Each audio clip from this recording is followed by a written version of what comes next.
Come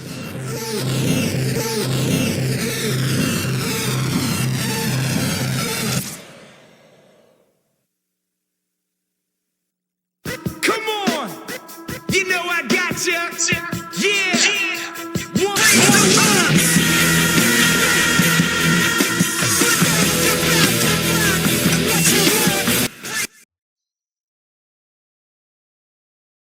What's going on, E-Unit? Welcome back to the channel. Ooh, I'm out of focus. There we go.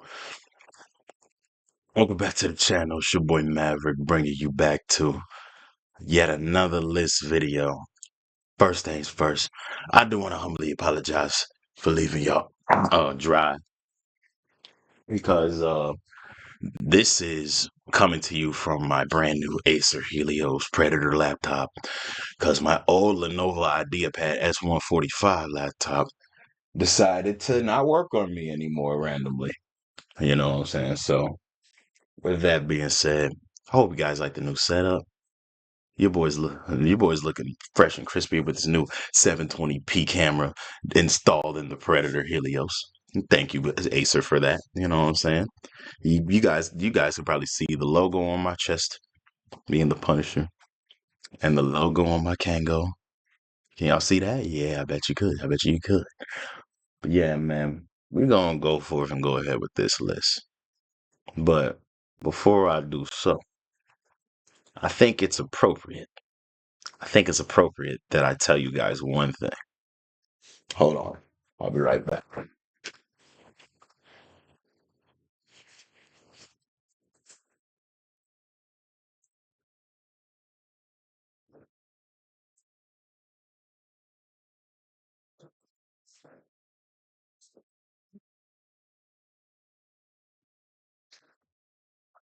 John Cena was right.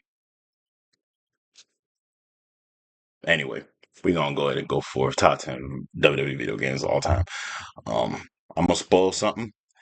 It ain't gonna be no honorable mentions for this because I only could think of 10 that I really spent an ample amount of time with, in my younger days and in my adulthood that I still have fun with to this very day. And some of y'all newer fans of the wrestling video games, might not agree with me, and some of y'all old fans might not agree with me, and that's fine. But what I'm not gonna have y'all do is be disrespectful to me in the comments. We can have a civil discourse, we can have a nice little friendly debate, but I will not tolerate disrespect. All right. It's my first day back doing list videos for you guys, and I just want everything to go as smooth as silk. You know what I'm saying? Without further ado, man, let's go ahead and dive right to the top 10 of all time. Another thing I want to spoil, what won't be on my list. I am not putting no 2K games on my list. And the reason why is I haven't played enough of them to put them on here. I haven't played enough of them to put it on here. Can you blame me for being fair? I've only played really two, and that's it. You know what I'm saying? I didn't have much fun memories playing them both. So, how far can I roll with 2K? You already know what they're doing to basketball. They're doing the same thing with wrestling. But anyway, coming in number 10, we're going to the first wrestling game I ever touched, and that was WWF WrestleMania 2000.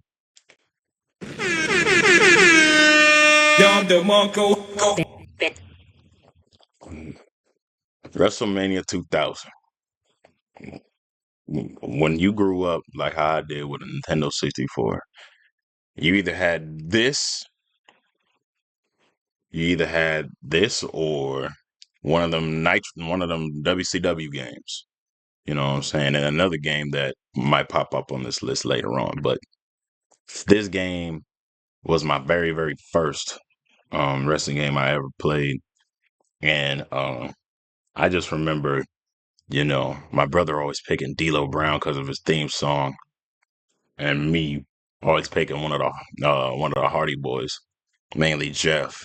You know what I'm saying? And we would just have a grand old time. I would pick Chris Jericho, and he would make My brothers tap, you know what I'm saying? And sometimes he would make me tap, you know what I'm saying? It was like a race to see who could get to Chris Jericho first because he had the walls of Jericho. But yeah, man. But for what it was worth, for a Nintendo 64 title that was made by Aki, this definitely hit the mark. You know what I'm saying? And it was a great game to first introduce me to WWF wrestling because I got into wrestling because of the video games. If you didn't know, so yeah. Coming in at number 9, we got WWF No Mercy. Now I know what you're thinking. I know what you're thinking. Some of y'all are probably thinking,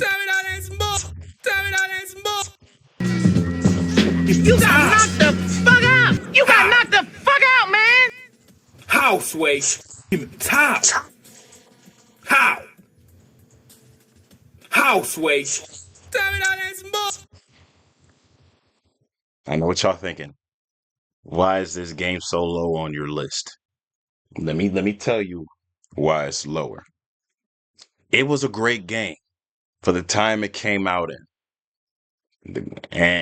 And it did age properly for the time period it came out in. But the other games that are on this list took what they had, this and WrestleMania 2000 had, and just did it better. For me, I know for you guys, y'all are thinking about having sleepovers playing this game all night and doing the ladder match mode and all that. That's all fine and dandy. Um, and I've had some of those memories too, but I refuse to let that shit cloud my judgment. You know what I'm saying? But let me stop because it sounds like I'm dragging this game. Literally, what I said about WrestleMania 2000, WWF No Mercy is like, that times, you know, that times 10. You know what I'm saying? And like, the graphics were damn good. The entrances were definitely better in this game than they were in 2000, WrestleMania 2000. You know what I'm saying? The wrestling felt smoother. It was just an overall better game than 2000. Okay. But that won't be the last one you'll see because as of 8th place, we got WrestleMania 19.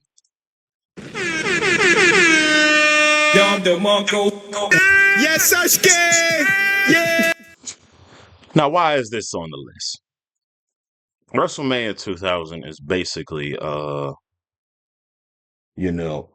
like what I said about the 64 games. Aki took what they did with the Nintendo 64 era and they just amplified it times 100 with this one. Um, Revenge mode definitely was the selling point of this whole entire game.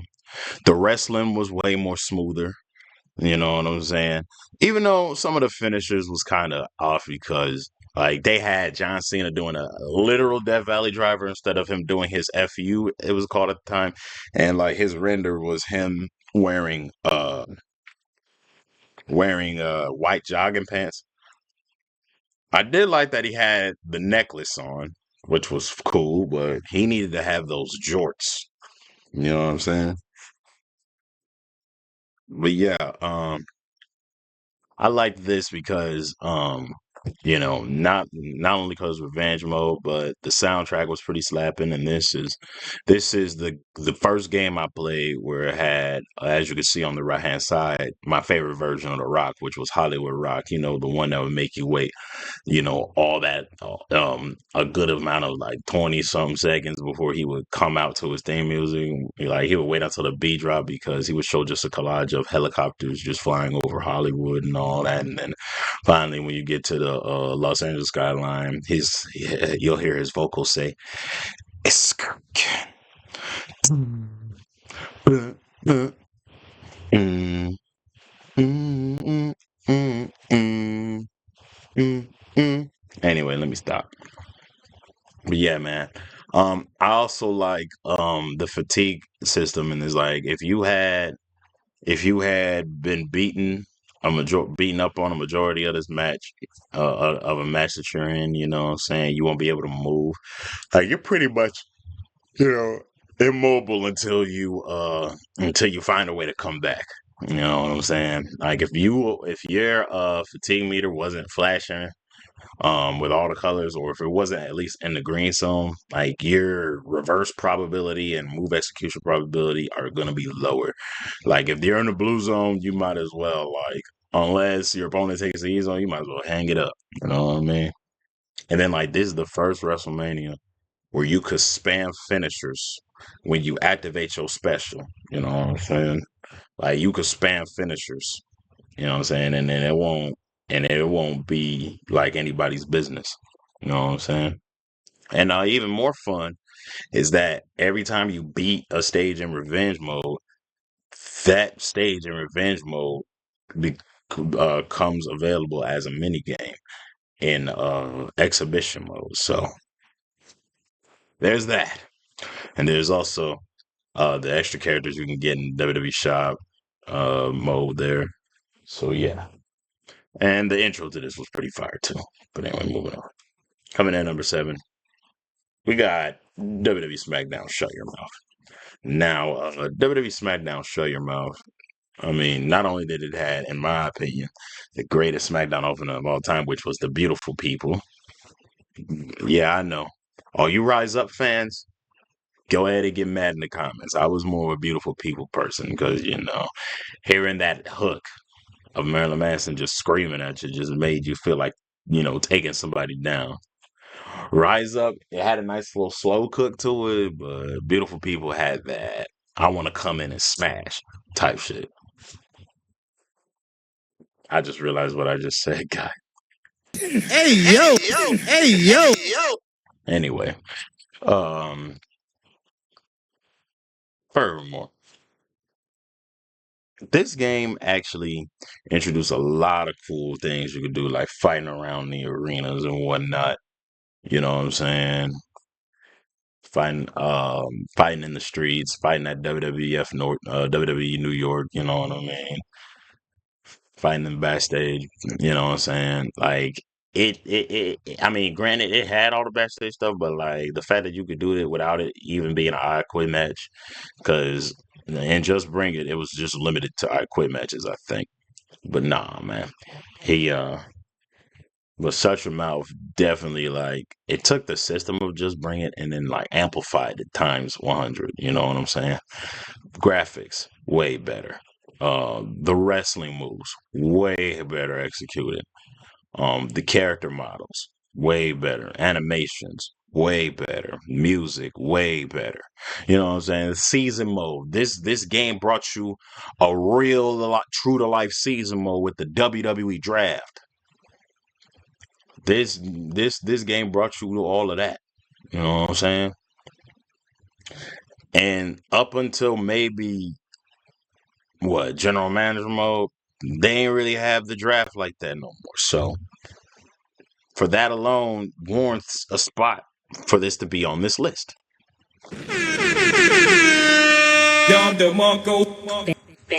And as you can see, this is also the debut game of Brock Lesnar and a young Randy Orton.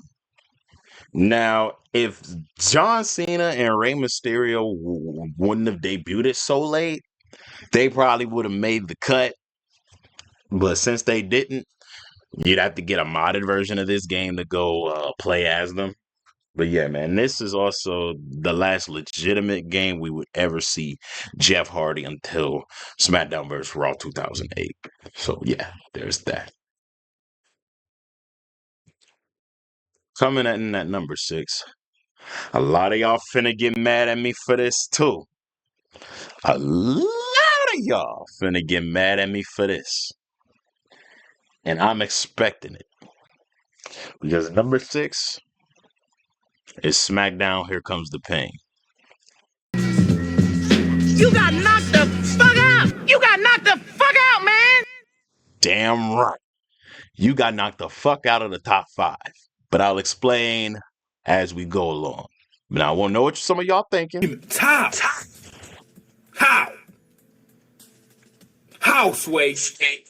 How is it not in the top 5, Mav Mac? How is it not in the top 5? Well, it's simple.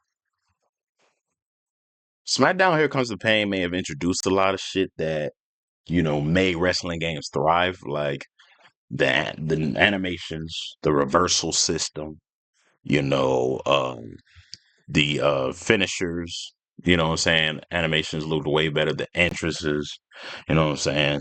Uh, Season mode storylines, and then like brand specific storylines too. And then and they pretty much also had introduced the elimination chamber in this one too.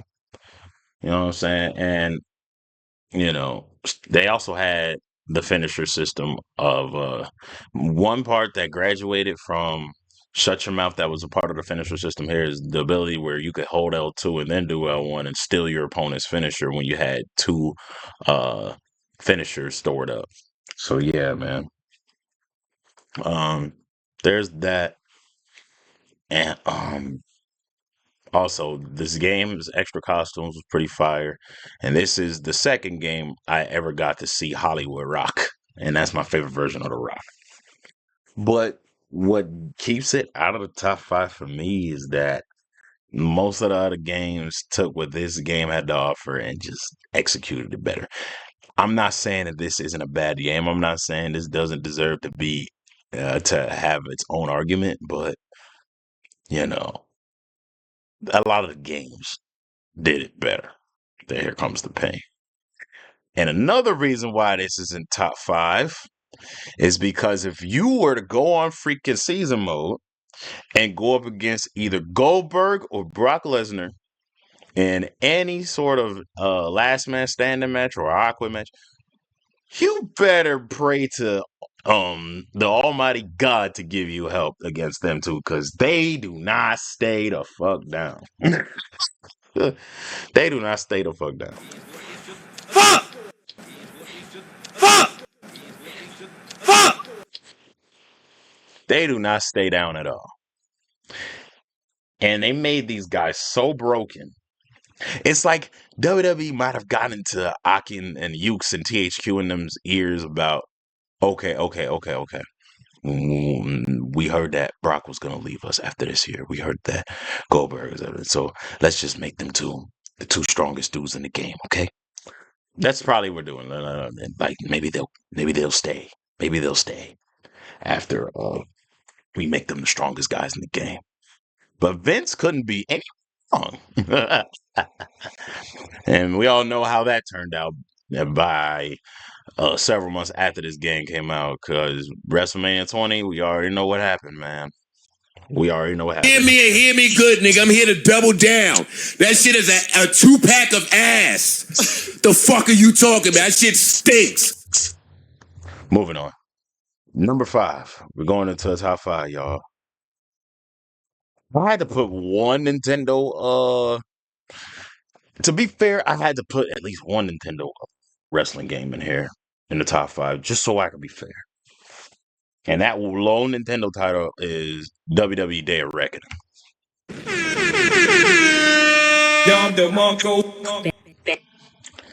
Look, man, a lot of these wrestling lists for video games that I've seen, a lot of them leave this masterpiece off. And for what reason? Probably because it has ruthless aggression written all over it. And that is arguably the best era in WWE history. And arguably literally the only era that could compete with the Attitude. My personal opinion is better, but others may disagree. You know what I'm saying? Is it because around this time frame, you know, Eddie Guerrero and Chris Benoit were at the prime of their careers, and we all know how that rabbit hole is? Or could it be or could it be the fact that it had a superior soundtrack than most of those Nintendo games? And even some of the 2K games. Well, what do I know? But this is by far the best one on any Nintendo console. You could argue Day of Reckoning 2 as well, but it's really just a copy paste of what this one was. And then, the only things different are the soundtrack and the season mode and the graphics. That's really it. Oh, and the presentation, however, you know what I mean. But this introduced the momentum shift because, like, what WrestleMania 19 introduced to us with how they wrestle in that game, their reckoning did it 10 times better, especially with that momentum shift and the struggle submissions with the ability to literally submit your opponents. Because in 19, you couldn't really submit your opponents out by tapping the buttons. You know what I'm saying? You had to wait until their name meter was in blue.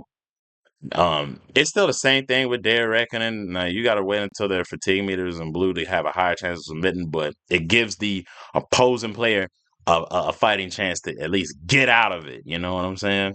That's what I love about their reckoning.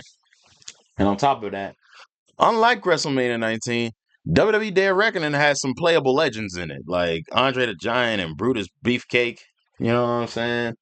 It had a lot of great content and material in it. You know what I mean? And also, I remember I love this game because this would be the last game I ever saw Doctor of Thugonomics John Cena as a regular instead of an alternative version of Cena up until WWE 13. You know what I'm saying? And John Cena also did the promotion shoot for this game in a commercial where he's rapping about it. You know what I mean? So he sold me. Like John Cena sold me to go get this game. And when I didn't have the money to get it, but when my cousin bought it, I immediately went and ran to it whenever my moms would visit his moms. And we would just get it on this. And that wasn't the only wrestling game we would just go at it on. But more on that later. Coming in at fourth place. Now, this is a personal pick for me. Because the other three, they're kind of unanimous. But personally, for me, I truly think, within deep reins in my enigmatic heart, that SmackDown vs. Raw 2010 is a top 5 game.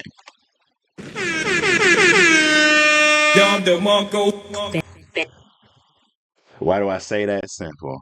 The soundtrack, the animations, the presentations, you know what I'm saying? And the fact that this was the first game in a while where, like, I mean, you had this in earlier SmackDown vs. Raws, but you know, it didn't affect your finisher meter at all. The heel face system in this didn't affect your finisher meter or what you could do to get it. You know what I'm saying? Like you could have people cheer or boo certain superstars and it'd be fine. You know what I mean? Like me and my best friend put so many hours into this game, and the game also introduced superstar threads. You know what I'm saying? And what I would often do is try to make, outfits that would seem out of the ordinary, make colors out of the ordinary for specific wrestlers, you know what I'm saying? And some wrestlers I would copy paste exactly what they had during around this time period, you know what I mean? Like I would make Edge's tights red, sometimes white, you know what I'm saying? I would make Randy Orton's trunks from gold to blue to red to, you know what I mean? And change the half parts on Rey Mysterio's mask. You probably can't even do that anymore with today's games. Um, Another reason why this is a top 5 is that the last, like, this is the last game of peak Jeff Hardy. And you know he was peak Jeff Hardy when he's rocking that OG face paint. You know what I'm saying? And he was a 97 overall in this game. And this game freaking delivered on so many levels. So many levels. If only he didn't leave for TNA the very next year. But yeah, man. Overall, this is a great game. This also introduced your ability to create pretty much a whole entire storyline prematurely instead of going through like general manager mode and trying to like plan out week by week by week. Like you could plan everything prematurely, how long it can last, and then you can have like, and then you can make cut scenes and all of that with the wrestlers, you know. So, and I would enjoy doing that, you know, from time to time. You know what I'm saying? So, yeah, man, SVR 10, great game. Third place, the bronze medal goes to the sequel, SmackDown vs. Raw 2011.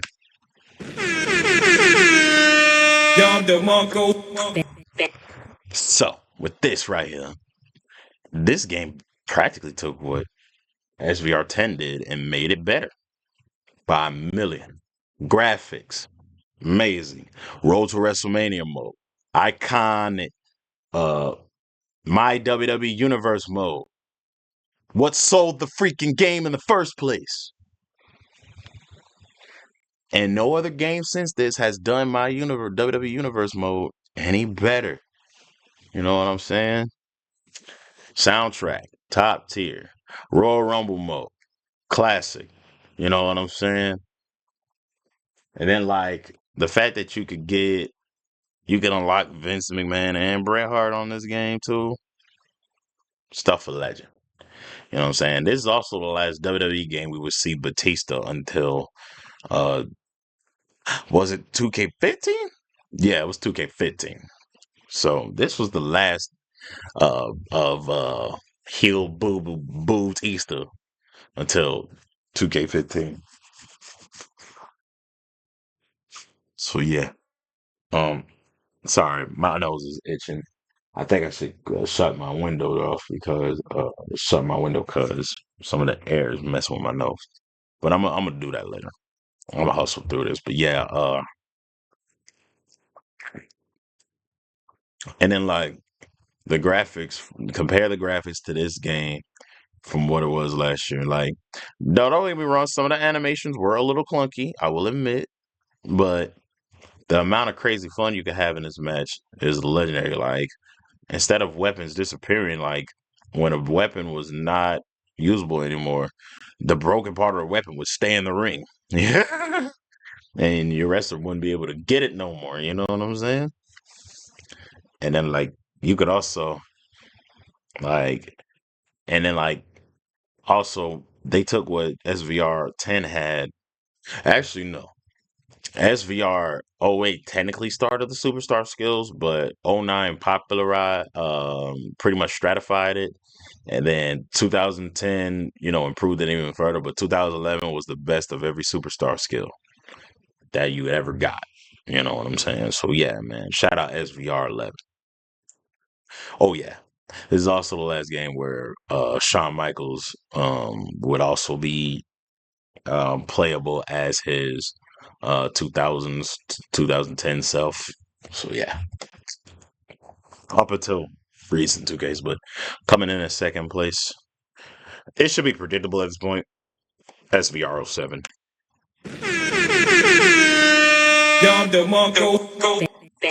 SVR 07. What can we say about it? It's SVR 07. The soundtracks, the general manager mode, fire. Uh, the story about you know, getting transformed into. And then there's that eerily creepy prediction that they put in when Undertaker was feuding with Chris Benoit. Wow.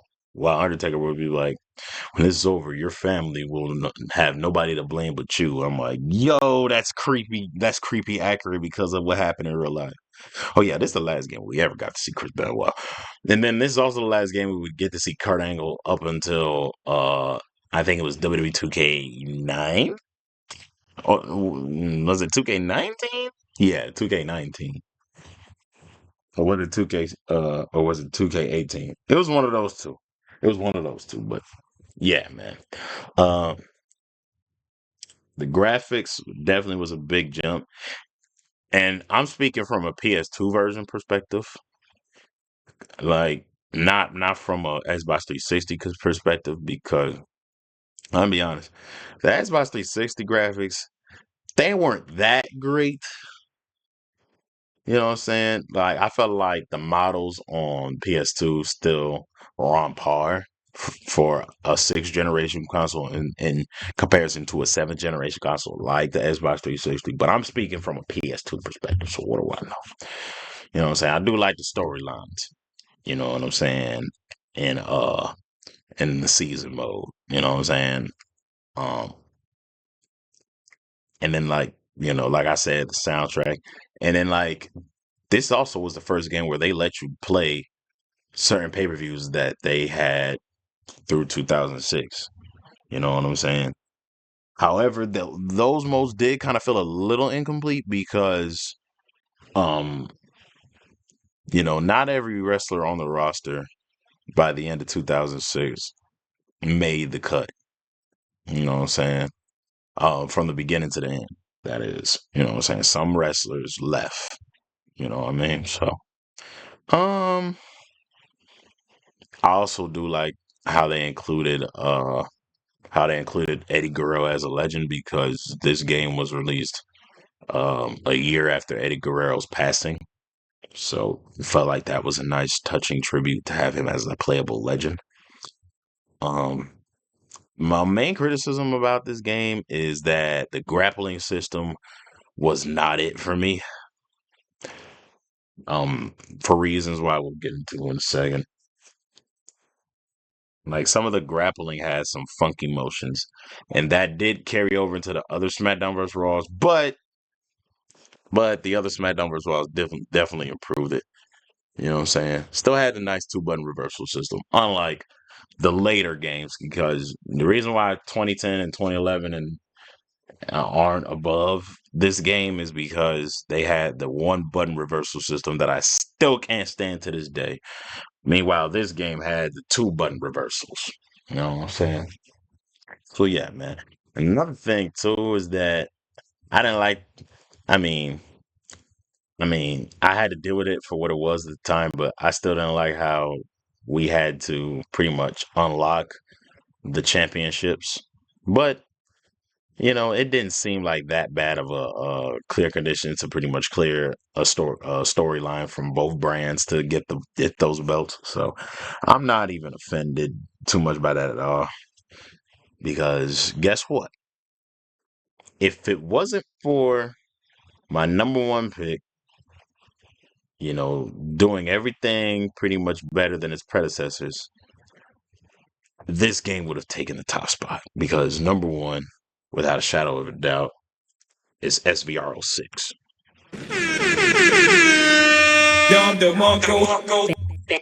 And the reason why, like I said, the grappling system was better.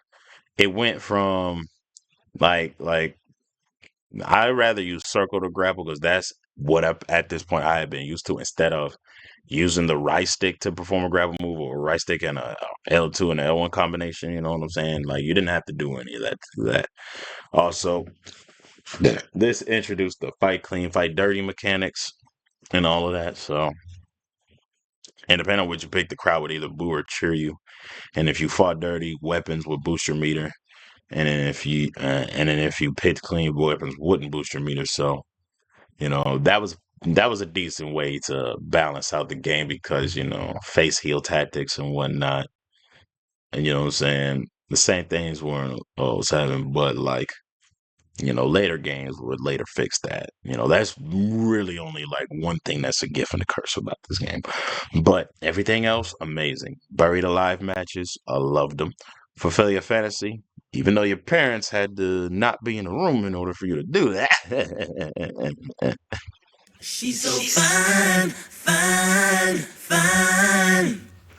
She's a dime, dime, dime.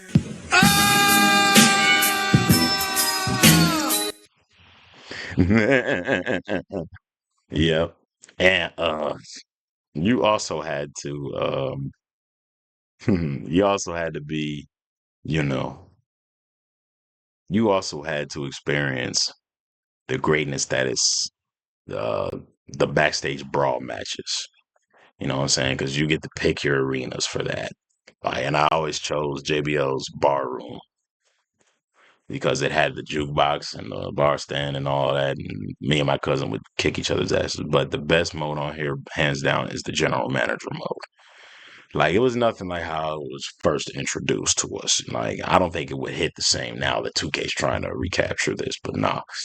Uh, you could build your own rivalries, make your own storylines, you know what I'm saying? And then, like, they would review all the shows for you. And, like, pretty much you're competing against your guy. And, like, y'all could draft, from each other's, from the whole entire roster and sign people to contracts. It was like running, what I'm saying, a whole entire sports team damn near. Like, y'all had cap spaces and all of that. You know what I mean? Y'all had to put certain wrestlers on injury reserve because injuries were a thing. You know what I'm saying? And like this game also had a pretty killer soundtrack. You know what I'm saying? Especially that Fireball Ministries song and that Static X and, Ron J Ain't Going Nowhere. Symphony of Destruction, The Dillinger Escape Plan, Unretrified Waiting by Not Forgotten. I'm telling you, those songs are heat. And also the season mode has some very, very good storylines. Like, one of them was, you trying to overcome Triple H. The other one was the Legends Tour. And then the main one on SmackDown, which is the best of them all, is who ran down Teddy Long. And depending on which path you took, and depending on which matches you won, either Chris Jericho was going to be revealed as the guy who ran down Teddy Long, and all you got to do is beat RVD for the WWE title at WrestleMania, or it was going to be revealed that it was you the whole time while you was accusing everybody else. And then, like, right behind that, I would put the storyline where you have to pretty much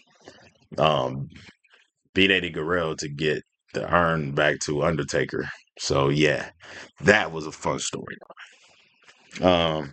And then on Raw, there was that storyline of William Regal and Tajiri feuding with Edge and Christian over the tag team belts, and then Trish Stratus trying to, you know, you know, seduce Eugene and whatnot.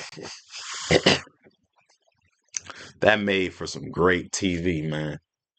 Not only great TV, but great gaming, man. But yeah, man. So let's go ahead and recap this, man. At number 10, we got WrestleMania 2000. Number 9, No Mercy. Number 8, Mania 19. Number 7, Shut Your Mouth. Number 6, Here Comes the Pain. Number 5, DOR. SVR 11, number 4. Number 3 was SVR 10, number 4. Number 3 was SVR 11. And number 2 was SVR 07. And the GOAT, SVR 06.